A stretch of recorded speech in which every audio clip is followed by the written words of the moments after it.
ਨਾਦਰ ਭਾਈ ਕੋਲ ਦੋਸਤੋ ਸਾਰੇ ਪਾਕਿਸਤਾਨ ਨਾਲੋਂ ਮਹਿੰਗੀਆਂ ਮੱਝਾਂ ਹੁੰਦੀਆਂ। ਇਹ ਭਾਈ ਸ਼ਕਰਗੜ੍ਹ ਤੋਂ ਆਏ ਨੇ, ਇਹਨਾਂ ਨੂੰ ਇਹ ਗੱਲ ਬੰਦਿਆਂ ਦੂਜੋਂ ਨੇ ਦੱਸੀ। ਕੀ ਆਖਿਆ ਉਹ ਬੰਦਿਆਂ ਨੇ? ਕਿਉਂ ਨਾਦਰ ਭਾਈ ਦੀਆਂ ਮੱਝਾਂ ਬੜੀਆਂ ਮਹਿੰਗੀਆਂ, ਕੋਈ ਬੰਦਾ ਲੈ ਨਹੀਂ ਸਕਦਾ। ਫਿਰ ਆਏ ਉਹ ਇੱਥੇ ਮਹਿੰਗੀ ਹੈ 20 ਲੱਖ 25 30 ਲੱਖ। ਨਹੀਂ ਹਰ ਲੈਵਲ ਦੀ ਮੱਝਾਂ, ਹਰ ਲੈਵਲ ਦੀ ਅੱਛੀ ਵੀ। ਤੁਸੀਂ ਕਿੰਨੇ ਦੀ ਮੱਝ ਲਈ? 6 ਲੱਖ ਸਸਤੀ ਹੈ।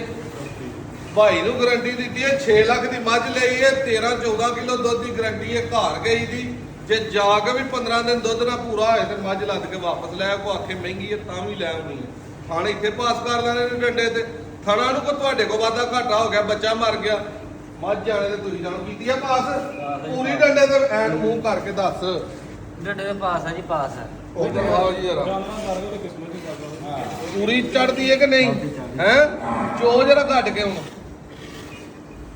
ਅੱਲਾਹ ਪਾਕ ਤੁਹਾਡੇ ਨਸੀਬਾਂ 'ਚ ਕਰੇ। ਇਹ ਸਾਡਾ ਤੇਰੇ ਤੇ ਕੋਈ ਗਿਆ ਨਹੀਂ, ਕਿਉਂਕਿ ਤੂੰ ਹੀ ਪਿੱਛੋਂ ਲਿਆਂਦੀ ਆ। ਪਰ ਜਿਹੜੀ ਕਿ ਘਰ ਕਰ ਲੈਂਦੀ ਹੈ ਉਹ ਅੱਗੇ ਸਾਡੀ ਕੰਮ ਜਾਇਜ਼ ਆ। ਮੱਝਾਂ ਜਿਹੜੀਆਂ ਤੁਹਾਨੂੰ ਸਾਰੀਆਂ ਦੱਸੀਆਂ ਹਰ ਲਿਹਾਜ਼ ਨਾਲ। ਇੱਕ ਨਾ ਸ਼ੋਸ਼ਾ ਉੱਡਦਾ ਹਾਂ। ਜਿਹਨੂੰ ਕਾਮਯਾਬੀ ਹੋਏ ਉਹਦੇ ਨਾਲ ਹੱਸਦ ਵਾਲੇ ਕੀੜੇ ਜਿਹੜੇ ਨੇ ਨਾ ਥੱਲੇ ਥੱਲੇ ਭੱਜੇ ਫਿਰਦੇ ਨੇ, ਚੀ ਚੀ ਚੀ ਚੀ ਥੱਲੇ ਕਰਦੇ ਨੇ। ਪਤਾ ਬਰਸਾਤ ਦਾ ਮੌਸਮ ਆਏ ਤੇ ਸੱਪ ਸਰੂੰਗਾ ਕੀੜਾ ਪਤੰਗਾ ਬਥੇਰਾ ਨਿਕਲਦਾ ਤੇ ਉਸ ਤਰ੍ਹਾਂ ਕੀਤਿਆਂ ਕੱਖ ਨਹੀਂ ਬਣਦਾ।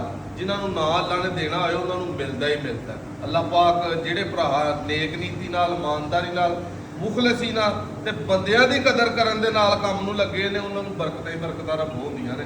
ਮਜ਼ੀਦ ਅੱਲਾਹ ਪਾਏ। ਪੂਰੀ ਮੁਹੱਬਤ ਕੀਤੀ ਹੈ ਨਾਦਰ ਭਾਈ ਨੇ ਸਾਡੇ ਨਾਲ, ਚਾਹੇ ਪਾਣੀ ਹਰ ਚੀਜ਼ ਠੀਕ ਹੈ। ਰੇਟ ਵੀ ਸਾਡੀ ਮਰਜ਼ੀ ਦਾ ਲਾਇਆ, ਜੋ ਅਸੀਂ ਕਿਹਾ ਉਹ ਹੀ ਲਾਇਆ।